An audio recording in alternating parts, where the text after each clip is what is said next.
Here we go, episode 2. I'm excited about this one. It's Connor Dill. He is now the youngest taxi driver. We had Mo last year, and now we've got Connor. And I didn't think we'd have another one so quickly. And he's agreed to do an interview and get in the cab and do the podcast. And I'm delighted, so here he comes. Mate. Come on Sorry. In a world of my own. In a world of my own. Here he is. How are you, Paul? All right, son. How are you? How are you? I'm not you too must bad, be buzzing, thanks. mate. I am. I'm So when happy. did you get your rec?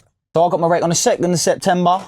Yeah. I got an A on my final appearance to finish it off, Wow. which is perfect. Wow, man. You got an A. I've got 2 of them. I've had 2 of them. Amazing. And how long did it take you? So it took me, I think it took me 2.5 years. I started in the April of 2023. Yeah. And I finished in the September of 2025. Amazing, man. Amazing. Just a couple of things. It's recording, right? Yeah, lovely. It's got the time on it. Yeah, it's got the time on it. And right, okay. That's fine. Is that what you need, yeah? There's no other lights. You've got the time on it, though. Anyway. Mate, honestly, though, you're 20 years old, so you can't even drive a cab at the moment, which is a bit strange. You must be a bit gutted I am. as well. It was gutting, because when I got it done, I spoke to my call-over partner. I said, boys, I'm gutted. I said, I can't even get in it yet, and I'm leaving you. So I was like, oh, no. Do you think they should change that? I do.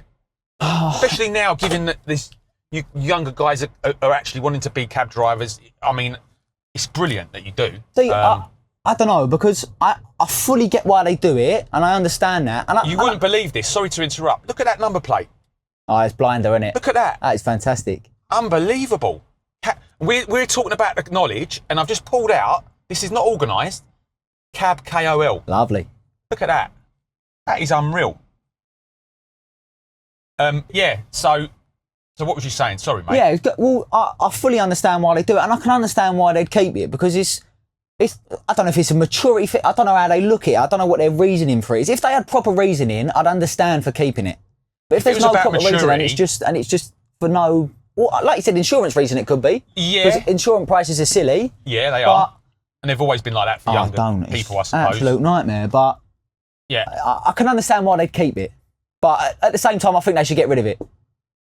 Allow some, because especially if because the trade needs to be younger, and it's getting younger. Which is perfect. It does. And I think if there's anyone in the insurance world who would watch this, I hope they do, you actually need to think about what you do with these policies now. Yeah. Because if someone like yourself has gone through all that training to be the best, you should be able to get reasonable insurance. I do agree. You should, like, maybe, I don't know, black box in a cab. Why not? Yeah. You know, well, to be honest, we've got all the telematics set up in our cabs anyway. Yeah. So there's no reason why you can't, you know, get reasonable insurance, or us fleets be able to get reasonable insurance to insure you. I just don't. They just don't update anything.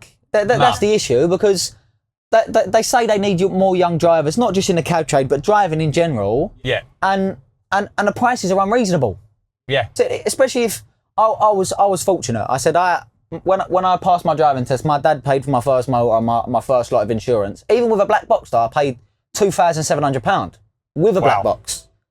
So that's one we was talking about earlier. Your dad's younger than me. Yes. That's 42 years of age.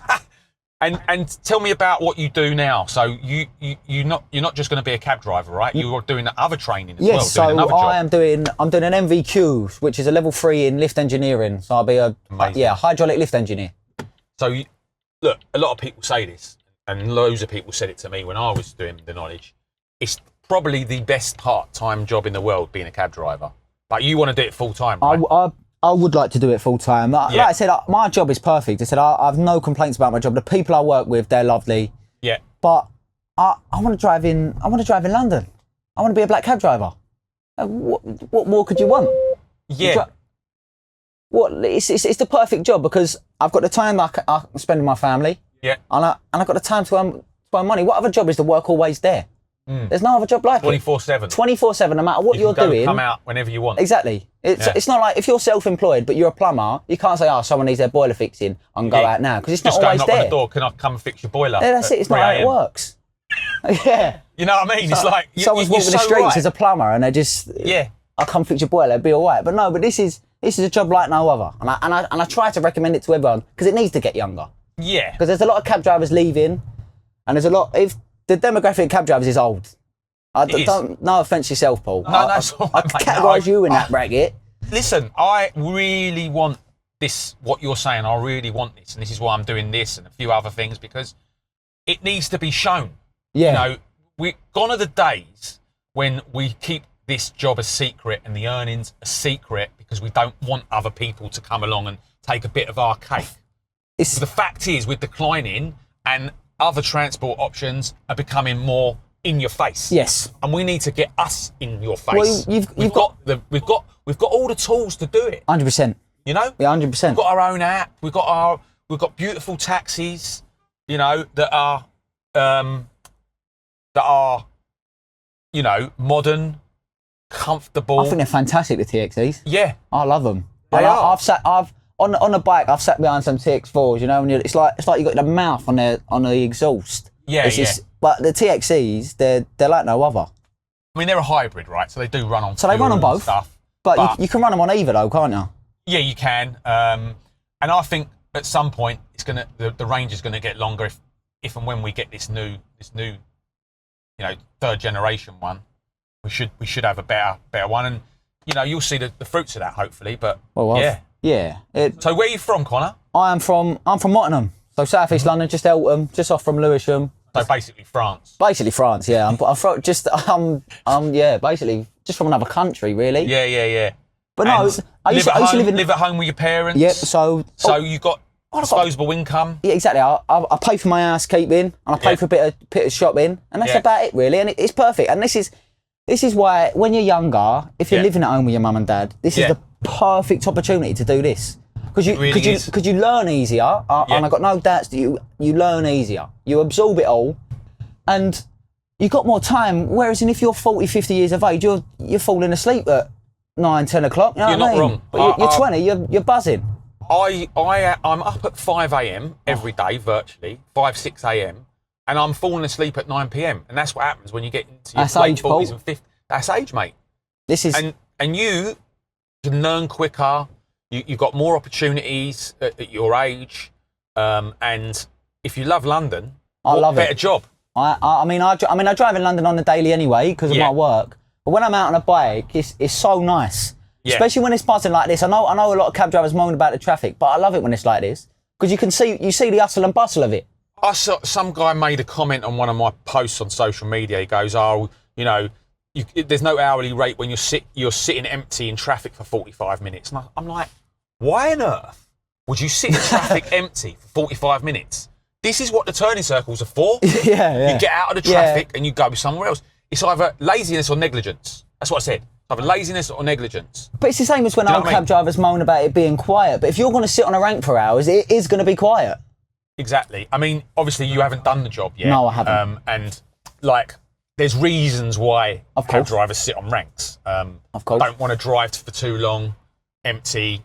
They drop off. You know, there's loads of reasons why you sit on ranks. And obviously, the ranks are very important because that's where customers know they're going to get safety. 100%. You know, it's a safety point in their mind.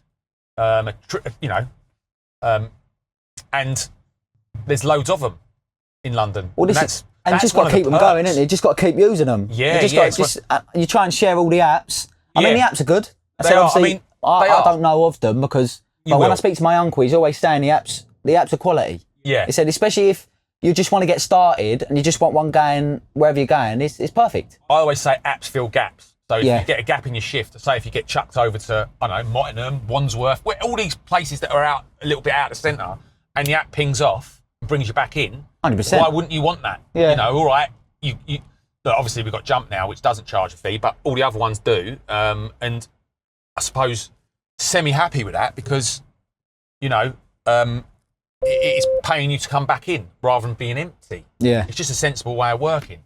But the ranks are more important because that's where people feel safe to grab a cab. Well, it's the safest transport in London, got to be, isn't it? It is.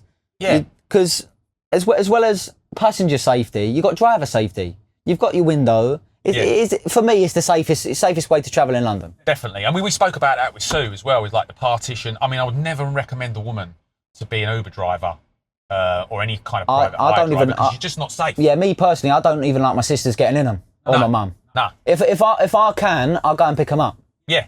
because I'd just rather not. Yeah. No, Just I for get my it. peace of mind and their peace of mind, I'd Someone rather. said to me, "Oh, but it's tracked on a mobile phone." I said, "What about if the geezer wants to turn the mobile phone off?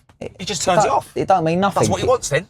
Yeah. You know, there's no sort of recourse. You know what I mean?" And it's worrying because I know we shouldn't, but I'm a realist with it. I understand there's not enough cabs in London to service London. Correct. I understand that, Yeah. which is why there has got to be other forms of transport like Uber, but they need to be regulated better. Yeah. This is where my opinion differs to other people, because I think that I've got no issues with them, me personally. Obviously, they drive a bit erratically, but that's not all of them. Yeah. But they have to be regulated properly. Yeah. That has to be your badge. Can't be sharing badges. That has to be that driver, and you have to do the DBS, and you have to go through that whole process rigorously. Correct. And have a minute.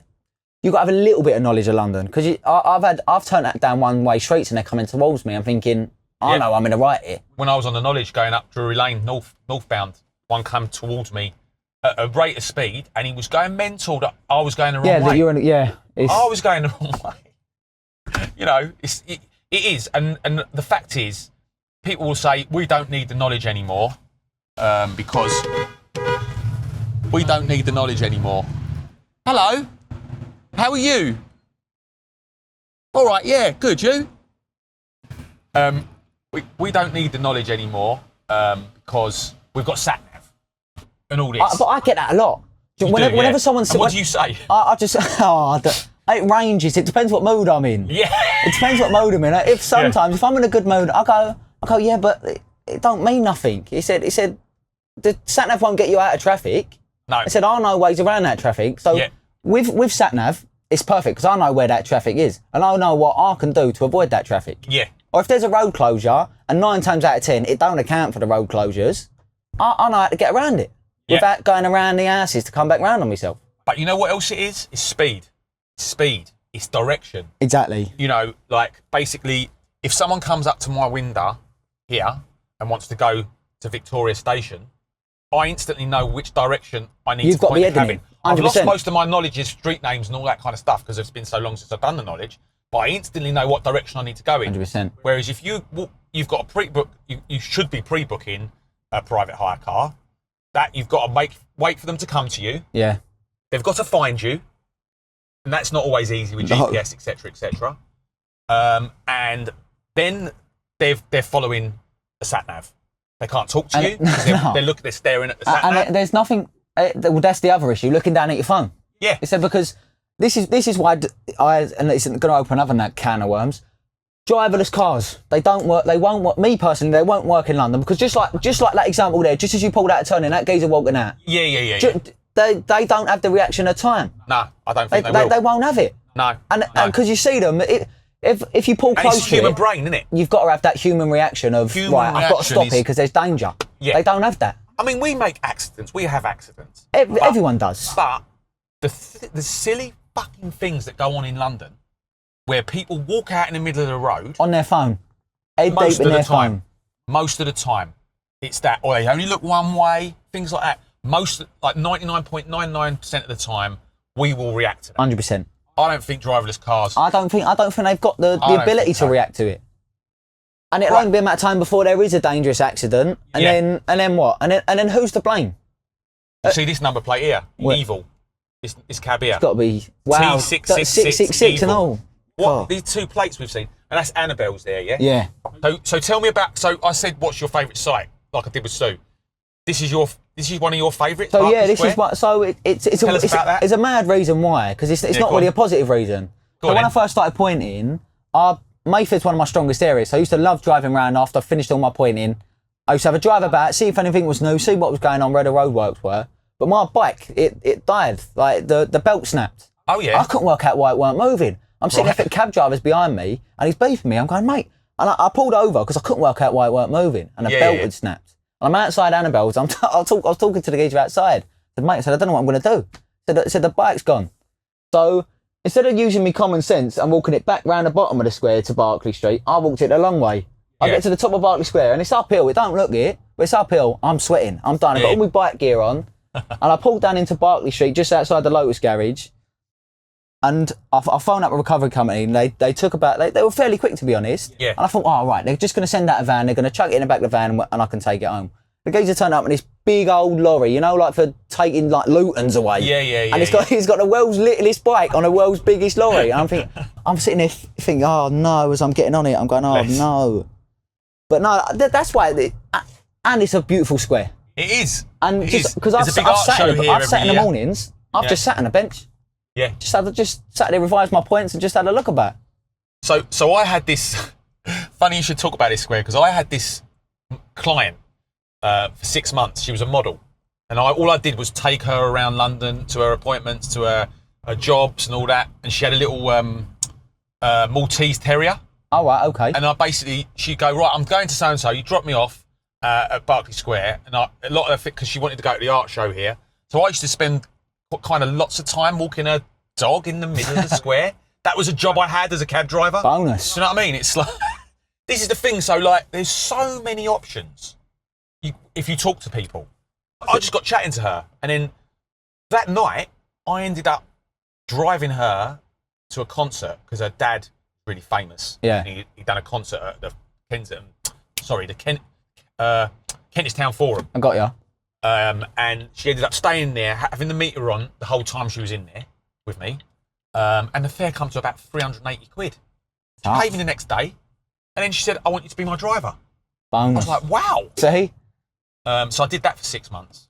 And all I did was basically drive her. I was at her beck and call, which was nice to start with. See, so it's not just driving people about. It's not just driving about picking people up off the streets. It's everything. But then I ended up really realising that I didn't like it because I didn't have no freedom. Yeah. So I wanted to go back to applying for hire on the street because I didn't have no freedom. So I said goodbye to it. But it was a good experience. I bet it was. These things come up if you talk to people. And I know for a fact you will be talking to people. I love talking to people. The way you talk. I love talking to people. I absolutely love it. And I'm a wind-up as well. Not a wind-up. Yeah, you are. I love having a laugh. Oh, mate. You're going to be brilliant. You are going to be brilliant. Whenever I see a chance that I'm going to do it, I go, yes. I said, there you go. I said, and I just like having a laugh. Yeah. And this is why it worked perfectly because my nan always said to me, she said, Connie said, you love talking to people. Yeah. And this is why it'll work perfect. Because I love talking to people and I can drive about a place that I love. And you'll be collecting money as you're driving around. That's just a bonus, isn't it? Yeah. That's the bonus for it. You know. So what inspired you to be a cabbie then? So, obviously, my uncle's a cab driver. Right, and I didn't really talk to him about it before because it never really crossed paths with it. We used to go to the football. Yeah. And that was about it, really. Football? Who do you support? It's got to be Mill, best team in London, isn't it? Not best team in London, sorry. Best team of all. And I was saying this earlier. Every time I've ever got in a cab with a Millwall fan, I've always thought, yeah, proper salt of the earth. I don't know why. I don't know. I bet you eat pie and mash for breakfast, don't you? I love it. Every day. I'm going to have it tomorrow as it goes. It's bad, isn't it? All right, this is another thing. This is like a tribal thing. Go on. Don't say gravy. Don't say. No. Who's got the best pie and mash? Where'd you go? Got to be Arments, Westmoreland Road. See, so I'm going to argue with you here. No, don't say it's Manzies. I'm not having it. Castles. You've been Castles. No. Where's that? You don't know where Castles is, and you want to be a cab driver. I know, terrible, isn't it? North London, isn't it? That's why. Oh, it's North, yeah. Got to stay south for pie and mash. It's only right. Scotland. Yeah, basically. anything north of there, I just don't. That's it. Castles is Royal College Street. Okay. Camden. Lovely. Amazing. So I've had people have spoke to me about it before. Yeah. But where I get up there early, I'm never in time for it to open. Yeah. So I've been to Manzies in Peckham because I caught them tail of them opening. But other than that, I'm never. Do you think it's good food though? Yeah. If you think about. It's not as cheap as it used to be though. It's dear. It's a dear meal now. It used to be a working man's meal. It's not. But if say for instance, like I don't know, a Greek or Italian got in your cab and asked about British food, would you honestly say pie? Yeah, of course. After eating a bit of tapas or I don't know, like carbonara. You've had your Michelin star restaurants. Our food's the best. Yeah, you've had your Michelin star restaurants. You said, "Come with me. I'll take you to a proper gaff." That's it.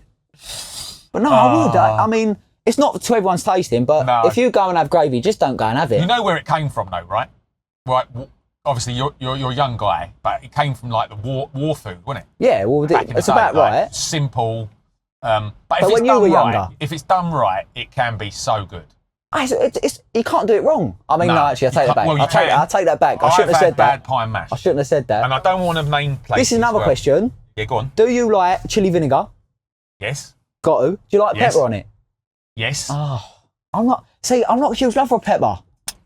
Also, liquor. Got to have liquor. Oh, you got to. If you don't have that, or if you have gravy, just don't have it. Just save your time. Don't have it. Because it's a criminal offence, I think. Gravy. This is a northern thing. But I like gravy on a roast dinner. Yeah, so do I, yeah. But it's just, I know, whenever I've been with people and they've ordered gravy, I've not sat on the same table with them. No. Just because I think, because if they see me sitting here and I come back, I don't know what they'll think. And what do you have? 2 and 2? Double? Oh, I have triple double. Triple double? Yeah. I'm slim, but I I see that. You're slim. I mean, you're probably born slim. Yes. By the look of you. Yeah, triple. I could do triple if I want to, but I'm feeling that's greedy then. I haven't had it for ages, actually. Now I really want it. We should actually go right now to Castles if we had the time. Castles? Yeah, I've never been. You got to go I'll have to try it then. Yeah. Have you been? What ones have you been in South? Yeah? Sorry? What ones have you been in South? I've been in the one on Towerbridge Road. Okay. What's that one? That's Manzeys. Yeah, that's Manzeys. There used to be one in Deptford, that's closed down. And I went to the one in Peckham, that was Manzeys Peckham as well. Hill Street, just on the corner there. And there's a Manzeys on Chapel Market. What? Chapel Market? Yeah. Oh, right, okay. I didn't know there was one there as it goes. Hilarious. So I used to work in Chapel Market, right? And I was in there one day, having pie and mash with a mate, and who I work with, and David Beckham walked in. Oh, right. Yeah? And with his boy, at the time, he's the oldest one now, I think he's an adult now, I think he was like 5 or something, many years ago. And he walks in with another mate, and he goes up and asks for whatever he asked for, and the woman behind the counter, she's gone, "Oh, do you know you look like?" He's gone, "Who?" She went, "David Beckham." Oh, no. And he went, "Yeah, I am David Beckham." Oh, don't. They're going, no, you ain't. Brilliant. Yeah. Oh, mate. Oh, don't. So funny. So funny. But yeah, he's in there. Yeah, he Do you know what, on a bike has he got? I've seen a few famous people knocking about. I've seen David Seaman in Grosvenor Square. Yeah. He's driving his own Mercedes. Oh, they'll be getting in your cab now. Yes. Yes, they'll be getting in your cab Love now. it. I mean, I've had lots of famous people in. You had, and it's brilliant. It's brilliant. It's like a, I don't know, depending on who it is, right? I mean, I had Martin Clunes. Do you know who Martin Clunes is? I do. He's, what, An actor. yeah, no, I know. What was he in? He's been in loads of he things. one But the Dr. most Martin, was famous he? thing is Men Behaving Badly. Oh, right, no, we're talking about a People different think geezer, of. no. Loads of other things. But yeah, and I was a big fan, and I actually said, look, I'm a big fan. Like, excuse me by saying it. Yeah. And he was like, no, fine. We got talking about Greece and things, because I'm Greek, and I've been to loads of islands, and he's been to loads of islands, and we got talking, and it was really cool. And we done it. I don't ever do selfies. No, but I don't. couldn't I don't normally do I couldn't photos. help but ask. That's the only one I've ever done, and I'll never do it again. But I had to, because I'm a massive fan. But yeah, I don't recommend that. I think it's a bit tacky. It's a bit know what I naff, mean? isn't it? But Bit like I said, naff. if it's your hero, though, It's up to you. Why not? If they don't mind, Exactly. You, If- there's no reason why not. But for me, I just didn't want to. yeah, I wouldn't did it. like asking because I think, well, they're out having a going out. Yeah, and private time for them, innit? And they get a cab because they trust us. They don't really Exactly. want to be hassled. But that's some people. Others are really. I mean, I had what's her name? Singer. Can't remember. I can never remember. that her narrows name. it down. Ellie Goulding. Oh, right, Ellie okay. Goulding. Yeah. Had her twice. Right, okay. She came in a cab two within a year 2 times. She's a big app user. Really lovely. Again, I said, "You're in my cab." She went, "Oh, how you been?" And all that. It's made it sound like she remembered me. No, she did. Obviously. Yeah. You know what I mean? But yeah, I've had lots of others, and you'll get them. And like, I've had ex-footballers that I like. William Gallis, he was cool. Don't know him? No. Really? No. Of course you don't. He's The 20. name rings a bell, but Yeah. He's long retired. My moped, I think he rents a cab off you, Joe Martin. Yes. So does. funny story with that as it goes. Yeah. Ex-Millwall, right? He's Millwall Yeah. left back. Yeah. But it didn't quite sit in. So when he was selling his bike and I said, "Oh, I'll have that off you," and he was Yeah. out in Essex. I finished Queen Anne's Gate to De Vere Gardens. Yeah.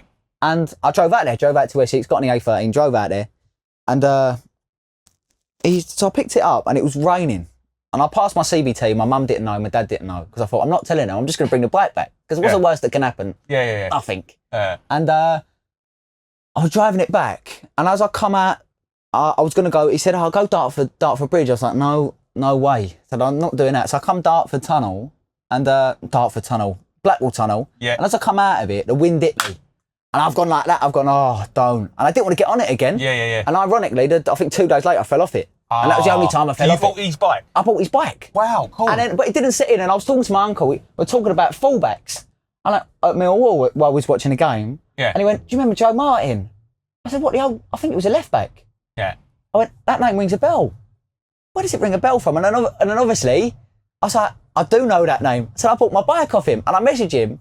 I said, "Joe, I hope you don't mind me asking, do you used to play football?" Yeah. He said, "Yeah, I used to play a little bit." I said, "You didn't play for Millwall, did you?" He went, "Yeah." I went, "Oh, you should have told me." He said, I'm a season ticket holder. Yeah. And it was just such a small world. I thought that's madness that I've gone and done that.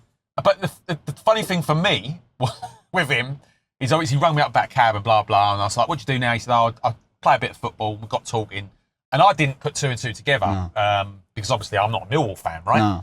No. When I realised, all cool and whatever, and he come and picked the cab up. And I met him at the O2 with another driver. And he came with his dad. Do you know who his dad is? West Ham legend, yeah. Alvin Martin. And I was like, wow, it's like one of my heroes. Because I sort of, when I started watching football, I sort of started watching West Ham. Oh, God. Long story. I wasn't a West Ham fan. I thought Tottenham was bad enough. I nearly was. I know. I nearly was. But that's my era. Do you know what I mean? So I was like, and he was so lovely. We had a long chat about the game and how much we both like Glenn Oddle, and it was brilliant. What a day! Lovely guys, really nice family. Yeah, he was a lovely bloke, Joe. Because he when he got his wreck, I messaged him, said, "Oh, like, well done." He said, "I hope you're getting on well." I said, I think at the time I was going for my drop from 28s to 21s. Yeah, no, really lovely family. And he was so nice. Yeah. And it was just a nice experience. Yeah. Now Alvin Martin's a great guy.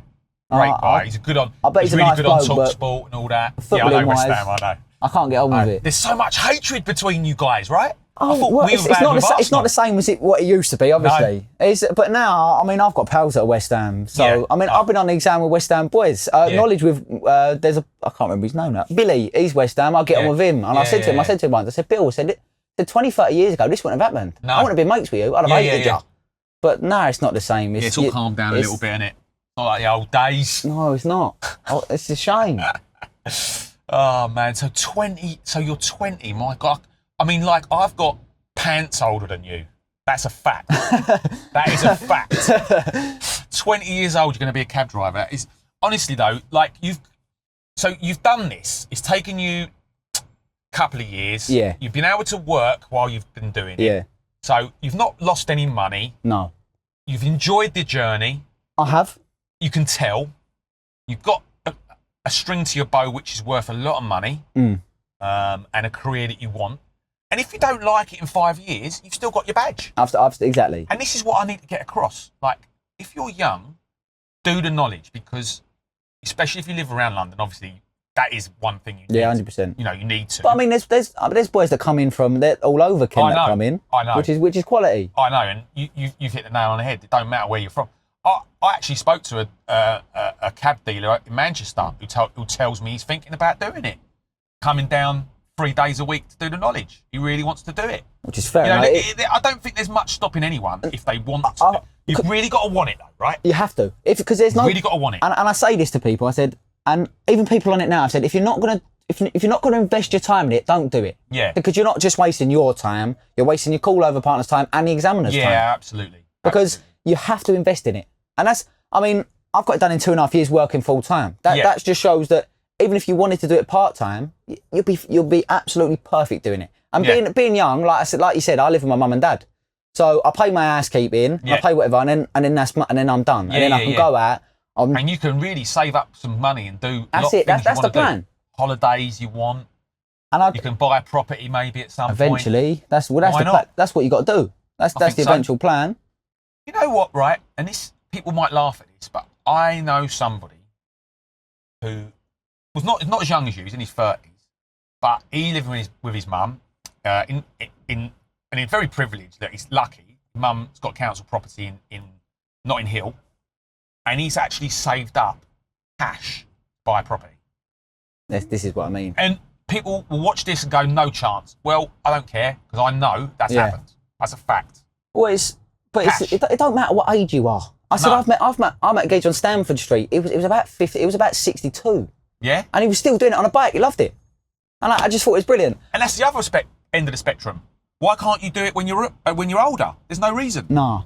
And it's such a fantastic thing to do because I've made good friends on the knowledge. Yeah. I've made my call-over partners. So Mark and Paul, they are some of the best people you'll meet. Yeah. Mark was I started calling over with Mark's brother. Right. He was on 21, getting his chop from 28 to 21s, and he finished. And then I moved, and then a couple of months later, I met another geezer, and I was talking to him, and he said, yeah, my brother was doing it. I said, no chance your brother was John. And he said, yeah. And I started calling with his younger brother. Yeah. So it was such a small world. But, yeah, it is. But they were so... Mark was doing it full time, and he's one of the best on the knowledge. He's fantastic. I met some great people on the knowledge, and some people that were so good at it that couldn't score. I'd be calling over with them, and they would like flummox me, like with all the stuff they had, all the different tricks they had. It's bottled, though, isn't it? And they couldn't go in and it's bottled. Yeah. You've got to have bottle to do it. You really got to be resilient. And that's the same in this job. You've got to have bottle. You've got to be able to say no. You've got to be able to, well, obviously not like that, but I mean, as in, you've got to have the ability to say, to talk to people. Because some people, you get so shy that you don't want to talk to people. And you've gone in there with a bit of confidence. And I used to talk to all the examiners. I used to say morning, I used to have a laugh with them. Yeah. One of the examiners. It goes a long way, that, you know. He asked me, it does. And I say this to everyone, be kind, say good morning, ask how they are. Yeah. He asked me to signal public gas on the South Circle in Devonshire Road. And when he asked me, I went, wow. Where is it? What? Devonshire Road, out by Forest Hill Station. Oh my God. There's a battle opposite. Near Paris. Yeah, basically, that's about where it is. Yeah. And I went, sir, Carl, we're out in the sticks here. Yeah. I said, I'd be going home if I got somewhere here. And he was laughing. Yeah. But it just put me at ease. That's brilliant. Who was the examiner? I had Mr. Thomas. Mr. Thomas. Everton. He was lovely. Yeah. Such a nice bloke. Top boy. But then again, I've got no complaints about any examiners. You know, he was my first TXE driver. Oh, was he? Yeah, he was very brave to be the first. Obviously, jump in rent. Yeah. But a jump in quality. Exactly. You know, and at the time, people couldn't understand it. No. And now, it's normal rent price. And it's part of the He would always say good morning, Mr. Thomas. Top guy. Always. And we had a Mr. Thomas before him as well, which is bizarre. Sitting in a waiting room was the worst bit for me. Yeah, it's hard. Once I was in the seat, no issues. But sitting in that waiting room thinking they could ask me anything. It's like when I marry it up to when you're going on a roller coaster and you're climbing up. You know what's coming. Yeah. You're tick, tick, tick, tick, tick, tick up on that roller coaster, and then all of a sudden, boom! Yeah, that's it. What, in my mind, that's how I felt. Because as soon as they called you in, I was like, okay. Because some of the examiners, you know what they were going to ask you. Yeah. There's examiners, there's an examiner that likes long lines, there's examiners like short little intricate ones. So, and both of them work for me, because I've done the work for everyone. So here's the thing. So what was your last question? So my last question, he asked me the number 10 hotel on Manchester Street. He asked me to the Royal College of Anaesthetists on Red Lion Square. And as soon as he asked me the question, because he asked me my first two, and I done well with them. Yeah. I done them to the best of my ability. And then after that, he put his book down. Who's the examiner? Mr. McDowell. Okay, I had Mr. McDowell for my first ever appearance. And he was lovely. It was such a gent about it. Yeah. Because, and then once after that, he put his book down as if to say, he knows what he's doing. Yeah. And when he asked me that last question, I left it as soon as he finished. Right, go on then. I want to hear you call it. Okay. We all want to hear you call it. So I'm going to leave on left on Manchester Street, left Blandford Street, right Marylebone High Street, left Marylebone Lane, left Bulstrode Street, right Welbeck Street, left into Wigmore Street, forward Cavendish Square, forward Cavendish Place, forward into Mortimer Street, right into Wells Street, left into Oxford Street, forward St Giles Circus, forward New Oxford Street, forward Bloomsbury Way, forward Bloomsbury Square, forward Vernon Place, forward Theobald Road, right into Drake Street, left into Red Lion Square, and it's on your left-hand side. Amazing. And then he said to you what? So normally I was hoping they'd ask me Manor House Station to Gibson Square, but he does it a little bit differently. He said, so Mr. Dill. So I asked him a question. I said, because there was an LTN being introduced somewhere, and I asked him a question. Yeah. And he said, on 28s you got 2 weeks. 21s you got to know it instantly. He said, but for you, sir, it don't matter. And I couldn't work out what he meant. Yeah. I was sitting there thinking, what is he talking about? Yeah. And he said, so Mr. Dill. He said you had your first appearance on I think it was 14th of November. I had Last year. Last year, so Yeah. November of last year, and he went through my whole scorecard, 11 appearances, reading out what I got with everyone, and then he said, and for your final one, he said it was September the 2nd, 2025, and just you felt so relieved because it was over. Not quite over yet, but it was just the hard part had been done, and it was brilliant. It was so nice. It was such a nice experience. And as you walk out, they ring the bell for you. Do they? Yeah. Ring the bell for you? Yeah, I know. What do you mean ring the bell? They seen she had a little bell, like a knowledge bell. Who does? The lady behind the desk. She's lovely. I'm not too sure. They ring the bell like he's got his rep? Yeah. I didn't know that. Yeah. You just weren't privileged. They didn't like you enough, Paul. No. They just want to get me out. Yeah, they were like, he's got to go. I haven't had enough. I can't look at him no more. That must be new. Yeah. That must be new. I think so. But it was so nice because once all the examiners had finished their appearances, they come out, they said, well done, sir. They're all shaking your hand. Even the gents that just had their appearances, they're going, oh, well done, you smashed it. And it was just such a nice experience. Yeah. And I try to explain it to people that ain't on the knowledge, but they don't get it. There's no explaining it because you can't explain it. But you've explained it really well there. I mean, that is so good. Like, what a feeling, eh? And it was such a relief because not that I weren't enjoying it, but I've lived the same life for the last 2.5 years. Of course. I've sat in front of a map. It is repetitive. I've spoken to the same. It's like any study. I've spoken to the same 2 geezers for the past 2.5 years. He said, I speak to them more than I speak to my family. I always used to say it to them. Because you do. Because it does take over your life. People think it don't. But I used to go to bed at night thinking, can I do a right there? Yeah, I know. Can I do a right? Oh, mate, I still dream about I'm on appearances. I do. Like, you used to dream about you was at school. Yeah. Still. It just takes over. Yeah. And then once he said it was done, because to be fair, I still do it now. I still go to bed thinking about the suburbs, thinking, is that right? This is a good question, though. So how are you going to... So when I passed, there was a big, massive problem with DBS and it took ages, and I think it still does. But you've got how many months still till you can get your badge? So I've got... So September, October, November, December, January. So I've got about 4 months. Right, okay. Not too bad. Which ain't too bad. But in that time, you could lose your knowledge. I think you do. What are you going to do? So what I do is, over a little bit? Every now and then, if I'm home and I'm not in a gym or I'm not at work, I speak to my call-over partners. I join the phone call because we're all in a little group. Oh, that's nice. And I just join in on a call-over session. Yeah, that's nice. But when I first passed that, after every appearance, I used to go home and used to call over. Every single time after an appearance. Yeah. And that night that I passed out, they started it and I said, I said, don't leave me out. I said, I'll be on. He said, go away. He said, you're done now. Yeah. They go away. I'm going, no, I'll be on. Because I didn't want to leave. I felt like I was leaving them behind. It wasn't nice. Yeah, I said to him, I was gutted. I said, boys, I'll be on. He said, I'm done. He said, but I'm gutted. He said, because I felt like I've left everyone behind. But not in a negative way. It's a really weird feeling. We had a group, like a WhatsApp group, and one of the guys put his map in one of them tin bins and burned. Yeah. Oh, that's brilliant. Yeah. He was so happy that it was over. What? You'd love to do it, but I've handed a lot of my stuff away. Yeah, that's good. I've not. Everyone, if they can, should always pass it on. Me personally, I don't think it's right if you're charging to get rid of your knowledge gear. So. But it's each to their own. Everyone's got different. Listen, yeah, exactly. They all do. You can't control everyone. No. But I don't think it's right. I mean, I was going to give rid of my knowledge bike. I was going to just give it away. Yeah. But because I just want to see the back of it. I don't want to ever look at it again. Yeah, no. Because another one, a mate of mine, he bought my bike when I'd finished, and I let him have it really cheap. Yeah. And when he finished, he sold it really cheap, and he said, "I'm going to Ibiza, and I'm going to spend it on 1 bottle of champagne." Nice. That's what he did. Nice. Because he was so relieved and so happy he passed. 100%. It's bit over the top, but no, still cool. Listen, if you can do it, why not? Yeah. I really think you're done it the right way. Alongside another career, you've done 2 qualifications. You've got 2 choices, both great options, and you've got a great future. You can't lose with that. No, and what I say to people is, because not everyone's clever enough to go to university, and not everyone's clever enough. They're clever. You say clever. They're clever, but academically clever. Yeah, that's it.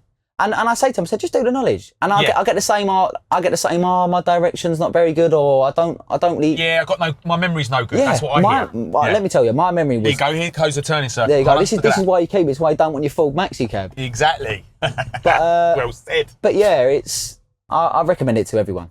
It's so important. It's so, and I try and recommend it to all my pals. I go, yeah, but like you just said, I ain't got the memory for it. I go, I didn't have the memory. I forget what I'm doing when I get to the bottom of the stairs. I go to the top. Brain training. That's it's it. All about brain it was training. just repetition. I'm doing the same thing over and over again. There's lots of scientific studies, you know, that say that parts of your brain grow through doing the knowledge. Yeah. Hippocampus, you know, all these things. Like, and I like to.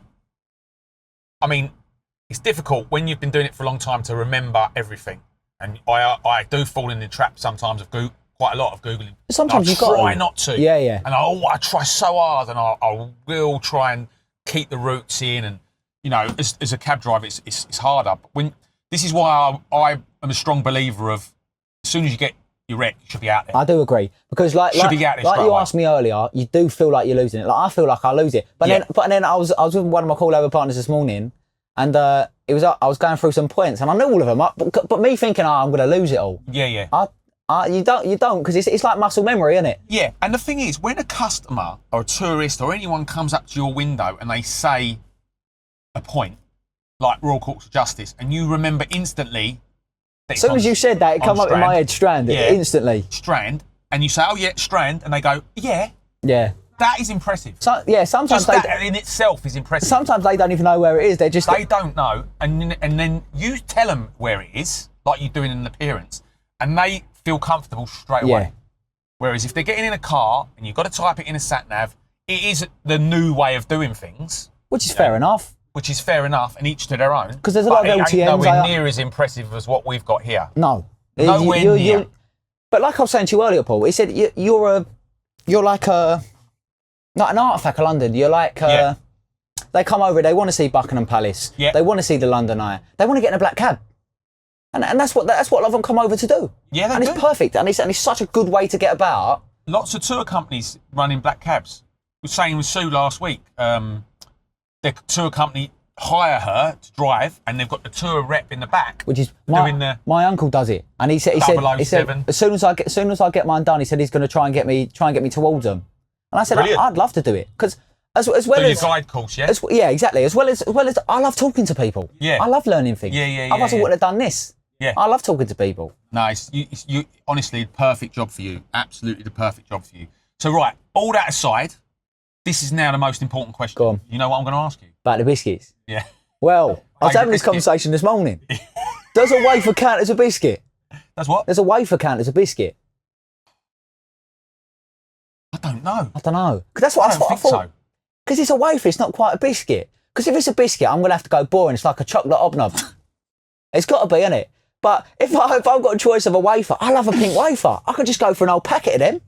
Yeah, they're so easy to iron out, aren't they? Oh, it's because they're so light. It don't feel like you're eating an old packet, and then all of a sudden you look down, they're gone, and you got half the packet on your lap. Yeah. Don't want to eat them in the cab. No, of course not. You do not want to be eating wafers in the cab. Not really any biscuits, either. So wafers, chocolate? No. I don't. I'm not huge. You're not gonna be impressed by this, but if I have a chocolate biscuit, it's got to come from the fridge. No, I agree. Oh, you agree? Oh, yeah. I've had some people go, that's wrong. That is wrong. Any chocolate has to be in the fridge. Yes, thank you. I'm glad someone said it. It's got to come from the fridge. Soft chocolate, man. But if you go to Belgium, where they make the best chocolate, they'll give you a whole speech about it. I went to a lint factory in Belgium. Sorry? I've done a language. To be fair, I just got about English now down, but yeah. I've done German as a GCSE. Right. And don't ask me to speak it because I can't. You've just done the UE on the white lines. Yeah, it's a risky game, that. Whoops. Yeah, go on. And there you go. Look, it's another number plate there. What is that one? Cab. It's got a nice cab on the back. Yeah. But cabbies love their number plates. They do. I'd love to have a private one, but you know, and just think probably not worth it. Is another one going to do it? We've already got enough ginger cabbies. Oh, they're and listen, they're with the best salty earth people, best in the world. They are the best. Don't get no better. Especially the nutty ones. He don't count though. He's not as ginger as me. Who? Not a crazy ginger cabbie. He's not ginger. You are the most ginger. And I was saying before you got in, it's like a light without the taxi, isn't it? When you get in and be sitting in this chair, you will not need the light on. No, exactly. Perfect. And then when I've got people in the back, people are still waving me down. When you've been hired, you just put your hat on. yeah. That's it. I don't need the light. Love it. Brilliant. Oh, don't. Yeah. But going back to the biscuit, the chocolate. So you learnt German. I did. And we went to Belgium on the way back, and we went in a link factory. But that, from memory, they were in the fridge.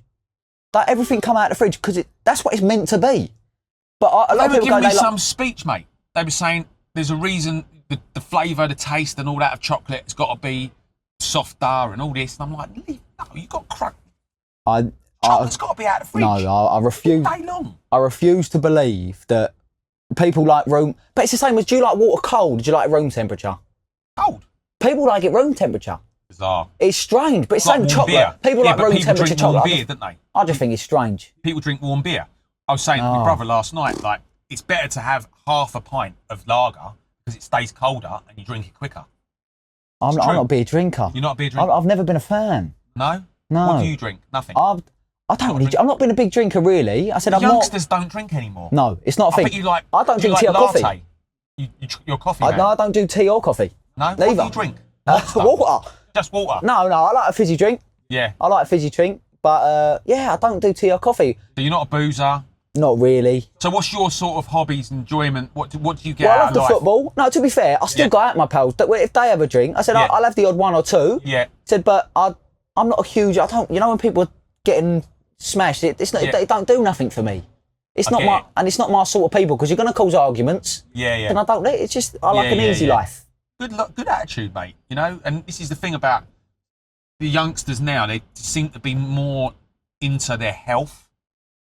And Joe, as you bring that up, the way they look and things. As you bring that up, there's something I would like to say. This is on the knowledge. It said it can be a lonely place, and I don't want it to be. Obviously, the recent news of Ricky Hatton and that said it, and I was gutted. I was so gutted when I see it. I still can't get over it, mate. No, it's not. It don't feel right. But if anyone's ever feeling lonely or by themselves, they're not. Just speak to someone, even on the knowledge. He said, if you see me in a group and you just want a conversation, drop me a message. I'll always reply. Because it's what you're supposed to do. And it just said, it was gutted when I read it. I thought, just because you felt like you couldn't talk to people, but you can. You can really talk to people. It's a horrendous disease. And it's not, depression, and it's hidden. No one really knows you've got it inside you. I was a massive Ricky Hatton fan. I actually went to all these big UK fights. Yeah. Didn't go to Vegas, wish I had. Couldn't afford it at the time. And he was a legend. And when he stopped boxing, I kind of stopped following boxing, which is a bit sad. Yeah. But when I heard that news, mate, I am still devastated. Yeah, He's a young man. I was watching the thingy the other day, and it just reminded me. I just thought, please, I said, and I say it to because it's men, it's mostly men. He said you're stubborn. He said the same as my dad, same as my granddad. He said they're stubborn. And just talk to someone, please. Talk to someone. Just even if it's a total stranger. Yeah. You just got to talk to someone. Get in a cab. Get in a cab and just talk to the cab driver. He said he might charge you for it. Honestly, you wouldn't believe the amount of conversations I've had with people. It's so important to talk to people. Lonely, depressed, upset, and you make such a difference to them people. Yeah. And especially you and me. Which is a bonus to this job. Which is a bonus of this. That you can go and help someone. I've had occasions, more than once, where I think I might have made a difference to someone's life. Yeah. And it's not just for them. It does make you feel better because I think I've changed that. Because people, it's like being in the barbers. They're looking at your head, right? You know, it's a similar kind of thing. When's the last time you were in a barber's, Paul? Come on. Come on. Let's have it right. Well, let's have it right. I'm glad I'm kicking you out now. To be fair, I've had a dig at your Barnet. We're one all now. You should now. be coming back. And the best way of coming back is a little bit later on when you don't realise that someone's coming back. Yeah. You're good at this. You're very good. I love it. You're very good. But going back to that, it's because I love talking to people. I love having a laugh. Brilliant. Especially same on the knowledge. If you can have a laugh and do the work, perfect. He said that's the best thing to do. Yeah. Because if you don't have a laugh, you're going mad. Yeah. You do. You lose the plot. Sometimes people take it the wrong way. They do, which is even better. Sometimes it is. Yeah. You know when you know you've got to, I'm like yes. Yeah. Winning. You're winning. But people shouldn't take it the wrong way. No, that's another thing. I think people do take wind-ups. Yes. A bit too. Because it's all meant in jest. I don't ever. You don't ever go out to upset people. You just like to have a joke. Never. And that's what I love doing. Yeah. No, it's good. Good. And like I said, you're going to be a brilliant cab driver, and I'm really proud that you've come in here because this has only just started. And thanks a lot. That's all I can say. Really. Yeah, Thank you. when you asked me to, I thought that's perfect because I want to promote this. I want it to go everywhere. Yeah. And it's perfect, and it should. And it should. Listen, we ain't got millions of followers, but Mate, you got the people you need. I like to think that the right people will see this and be wood. inspired by it. Because you're inspirational, man. I'm telling you. Thank you very much. You really are. The way you've done this knowledge, the way you've gone about yourself, magnificent. And your parents should be really proud of you, man. Thank you very much. They should be really I bet they are. They are. Yeah. And my nan was phoning me earlier saying, how you getting on? You've been in there? I said, no, not yet. Phoned me this morning about my serial test. I said, I ain't done it yet. Oh, yeah, tell us about that. So I got that book Monday. They just phoned me out of the blue while I was at work and said, he said, because your priority, you've got to go and do it. There's a lot of cab drivers are worried about this, by the way. Is because the thought of it is worrying. The thought that if you don't pass it, you can't get your license. Yeah. But a lot of it's common sense. Like that when I read the first page and I stopped reading it because I thought, really, like saying when you go out in a cab, you've got to have an air freshener, you've got to have your bill and badge, just simple things like that. And I just thought, I know that. Yeah. So, but you'll all be all right. As long as you've got common sense, you'll be all right. Yeah. Listen, thank you very much, my man. Thank you very much, Paul. You're a top boy. Been a pleasure. And good luck in the business. And I think you're going to smash it. And we're going to do another podcast in about 6 months. And you're going to tell us how you're getting 100%. I look forward to it. All right, let's get out.